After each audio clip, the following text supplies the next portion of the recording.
Good afternoon. My name is Scott Redler, the Chief Strategic Officer at T3Live.com. Welcome to today's recap and look ahead. So today definitely was a bit of a complicated day, especially if you had a few leftover positions from the day before. If you remember yesterday, the S&P closed basically on the highs. Tech had a little bit of a bounce. The bios looked pretty good. The banks were strong. Came in today, futures down 10, 11 handles, and you really had to pretty much either trade your way out of your positions or pick an area where you said, okay, you know what, let me try and salvage this and get a bit more tactical that the market's still under pressure and getting pretty much technically worse. If you remember earlier in the week, we were like, okay, the small caps are strong, the bios are strong, the banks are strong, but you know what, tech is weak. We have to figure out, will the tech weakness drag into the other sectors, and will it also bring down the S&P? And slowly but surely, here we are, Thursday is closed, and things are definitely, going from bent to broken, and we've had the momentum trends that have been broken already for weeks. Now it's starting to get below some intermediate levels, which could add up to more damage, which just means you have to be in more cash and you have to take your trades carefully and be that much more prepared. So if you remember yesterday, you look at the S&P. The S&P yesterday looked as if, okay, kind of neutral, right? We said neutral to positive. Neutral to positive, why? Because it was above 2420. There's your 2420. Neutral to positive, why? Because it closed near the highs of the day, looking as if maybe, with strengthened banks and bios and maybe the small caps, it could take this out if the tech, holds in there. So what wound up happening? We broke below pretty much the key level, or one of the key levels that definitely got some people stopped out. What was that level? For me, it was this 2420-ish. Okay, and I put this in, the morning note, or the morning, well, if you're not part of Redler All Access, I put a few charts up, and this happened to be one of them. So one thing we talked about, is the island top. Well, not the island top, I'm sorry, the diamond top. What's a diamond top? Okay, right there, this is a topping pattern, okay? Some call it a rounding top. But then the rounding top could turn into a diamond top when you start to break this area. So what that does is it leaves all these longs thinking, hey, we're going to go higher, stranded. So what did we do today? We broke below 2420, and what else did we do? Oh my goodness, we broke below the 50-day moving average and closed below it. Last time we did that here, okay, it meant nothing. Okay, right? We rallied right back up and went to new highs. This time, it does feel a little different. Okay, why does this time feel a little bit different? Because you know what else is below the 50-day moving average and hovering below it? The Qs, right? The Qs, which was a leadership spot that broke its momentum trend here. This was a great stop out, and then reaffirmed that or validated it with that opening reversal. Remember that opening reversal when everything looked unbelievable or everything looked back on track on 626 and then failed? That was another out. And then we took out this 3-day range and was never able to get back above it. Then this head and shoulders top pattern that we talked about before it was built broke below one of the necklines. Where was the neckline? It was somewhere around this 138, 137.5 if you remember. And now, we're pretty much below it.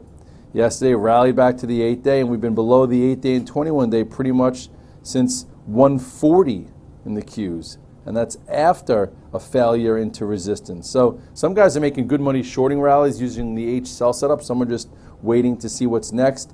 At this point, I think for the past few weeks we've been talking about at least over time a move down to 132.5. At this point, what do we know for tomorrow? You have another point of reference. So in the morning, if we're flat, I'll say, Doji closing the Qs still below the 21-day and the 50-day on its way down to 132.5. For today, see how we deal with 135.80, which is today's low, so that's your new pivot. In order to get lower, what do you have to do? You have to get below this pivot and stay below it. Okay, if you hang out in here, could be a little bit more choppiness. Same thing for the spiders. Spiders, are below the 50-day moving average. So depending on how we open tomorrow, what you do know is, again, below the 50-day, which is here. Okay, but your point of reference now is 240.34. The last one, remember, was 241. What was actually no? This was yesterday's low. So if you read my note in the morning, or you on Twitter, I had said, okay, spiders are opening near 241.70. That's yesterday's low. If it gets below and stay below, get out of the way. If it tries to reclaim it, maybe pressure's off. Well, it tried to reclaim it a few times and just failed. And now here you are below the 50-day, below the 8-day, below the 21-day. you know, when we're in a strong trend, like here when we gapped above and continued above it, or like here when we reclaimed the moving averages and then went from 239 all the way up to 245, that was a strong trend. When you're below the 8 and 21 day and it starts rolling over, that's when you're a little bit more careful. And what does that mean as an active trader? It means you try not to be long. You don't have a portfolio approach. You try and look for sell setups to short. You look for little red dog reversal buy tactics, but make sure you don't overstay your welcome because the bounces can be sold. So you want to map out resistance 1, 2, and 3. So pretty much I think there hasn't been many times in 2017 that the Qs and the S&P are below the 50-day. They've played with the 8 and 21 day, but not below the 50. So it's just something to notice. Those guys are saying we're going to have a 5, 7, 10, 12, 15% correction in the S&P or more.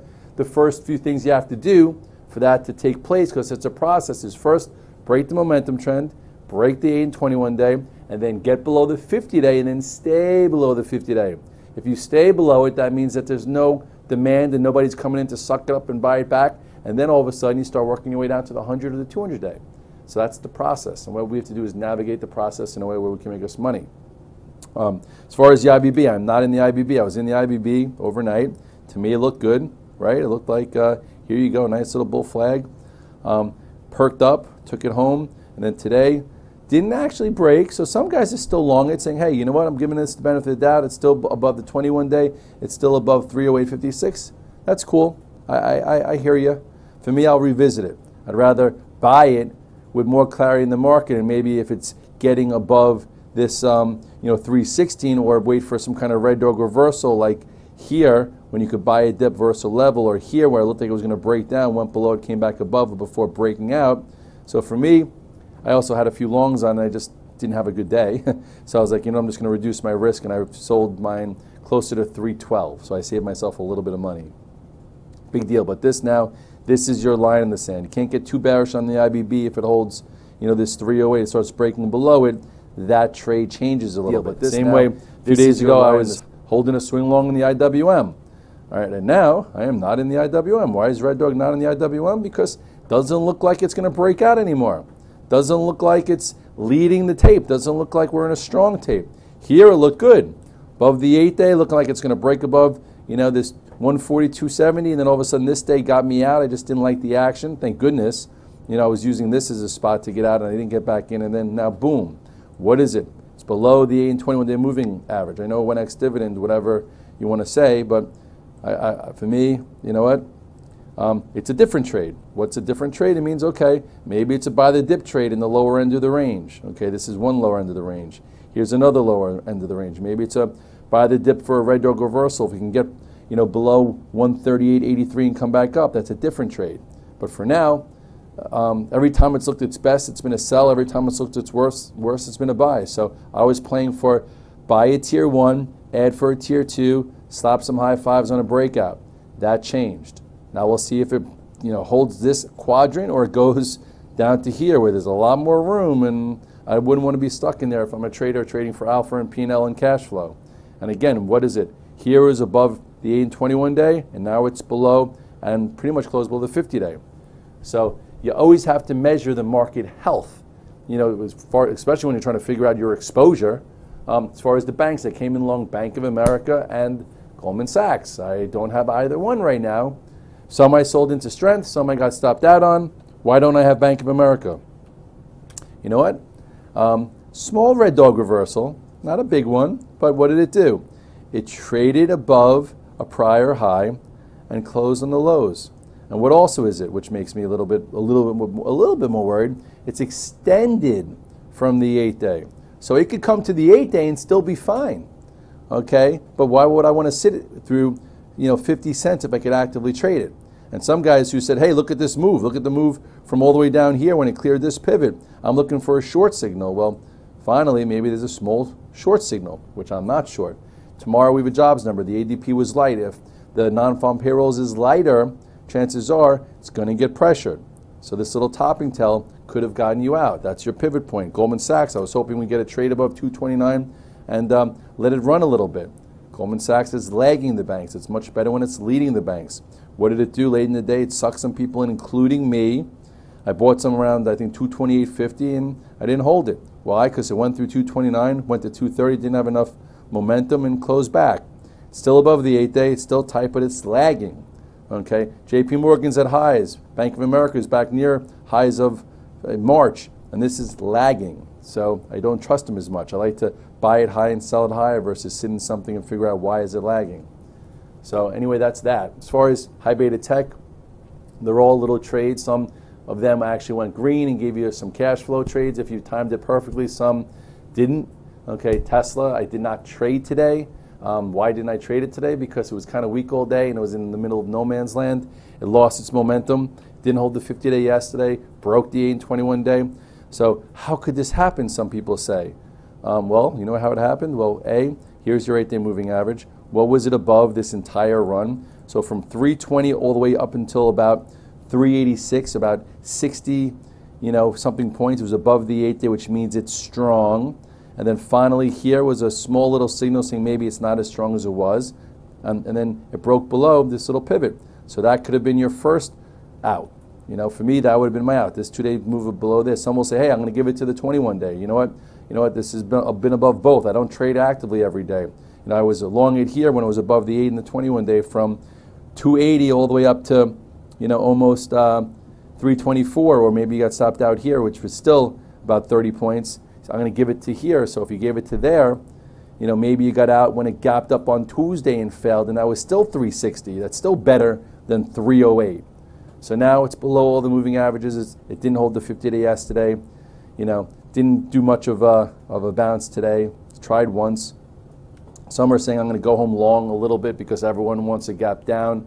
So if I'm long a little bit, I could add tomorrow. Okay, that makes a little bit of sense. Some are saying, hey, you know what? Look at the macro chart of this. It's coming close, and maybe you go sideways here, and I guess this area would be some support, and then you have the 200-day near 280. So this would be the most compelling.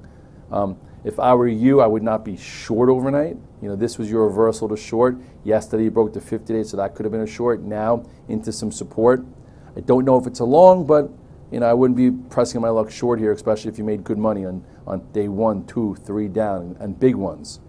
So some bears are saying, hey, or even say, guys, you play your little bounce now. Play your bounce so it fails here at the 50-day, develops a right shoulder, and then you have a left shoulder. This is your head. So that's a decent bounce to play, which you map out. So you have a view of what you're looking for, and then if that's a head and shoulders top, you're looking at a lot more downside. But anyway, at this point, what do you know? 306.30. That is your pivot for the morning.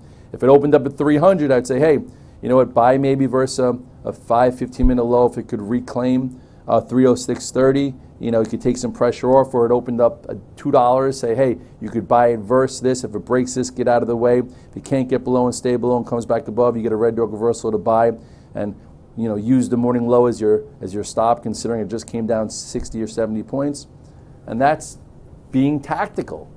Amazon gave you a little trade to go green. Google really didn't. Facebook, what are you doing, Facebook? Hanging out here. I'd be a little careful. This too is below all the moving averages, and it looks like if it were to break this level, it could see at least down to here. Okay, below the moving averages, here is your open up failure. Apple, I think, is, if I had to be long or short with a gun to head, I hate that statement, but I think I would be short Apple, and I don't like being short Apple, which I'm not shorted, but here is that pennant, fell to the, to the downside, hasn't been able to rally here. So all of a sudden, if it starts breaking below this, no reason why I can't get down to the 140 area. I actually tried shorting it a few times today, and I lost money. What is it? It's below the 8-day, below the 21-day. It's not an active long. Okay, what was it here? Above the 8 and 21-day from 144 all the way up to 155 when it was extended from them. Okay, that's when you're long it, not in here unless you're an investor from years ago. So we'll watch this level tomorrow. This level is like 142-ish. Bob, I did come in long, and I'm not long overnight because I don't think you can do it on its own. Okay, a little bit of a trap today. I hate when that happens. I hate when something closes on the highs and then opens down and doesn't really give you a way out of it. At this point, it's still above the 8-day. It's well above the 21-day. So it's one of the few names that are still in the game when the market wants to get its footing. At least something like NVIDIA that I was also long gave you a way out. What do I mean by way out? It actually went up, and test the moving averages, so you could have bought more in the hole, or got out and then bought it back when it reclaimed this little spot here. What was this spot? 141.13, went as high as 145-ish. So that's a nice trade here. At least it didn't open lower, trap you, and force you out. So we'll see what happens here in the coming sessions. It's still kind of broken, but it's one of the few high beta names above the 50-day moving average, not like Google, which is below the 8 to 21 and 50-day. So anyway, we'll see here too. What does this do tomorrow? This is your small little lower wedge to break. Here was your outside day to sell. And anyway, that's that. All these things are looking vulnerable. Sometimes they look good, sometimes they look vulnerable. When do you want to be long a high beta tech name? When it breaks out above the 8 and 21 day. Look at this nice move. This is about 100 points. And then you had continuation. It was still above the 8 and 20. This was above the 8 and 21 day from 860 to over 1,000, 140 points. 140 points above. And then here below, you could even got caught in this thing and then got stopped out right around 970 and still made for yourself, about 90 points if you play just using the 8 and 21 day, besides, over trading it or doing whatever you do with it. So for now, we'll see what the jobs report wants tomorrow, or it does. I think the street would like a strong one. I think they're looking at like 185. Anywhere between 185 and 210 would probably be somewhat bullish. It would keep the banks kind of strong. Can't get too weak with the banks strong. Anything less than like 180, 190, all of a sudden, banks probably get sold, the small caps get sold further, and it's not working. What's next? And that could pressure the markets. But for now, I think you should be very light into tomorrow. The oscillator is minus 23, which means it's kind of oversold, but oversold readings happen like minus 40, so that can't help you. And what are we below? The 8 and 21 day, and now below the 50. So just trade, or cash as a position. I'll be on Twitter tomorrow. I'm trading from Short Hills. This is my last video till Monday morning. Have a good one.